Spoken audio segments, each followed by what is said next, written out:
Did you know a Roman emperor's mother survived a sinking ship built specifically to kill her, only to face her son's assassins hours later? Agrippina the Younger was never empress, but she might as well have been.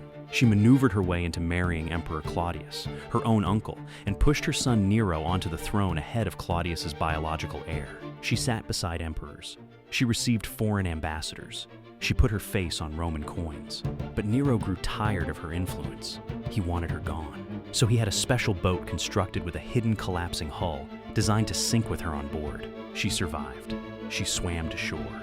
So Nero sent assassins to her villa that same night.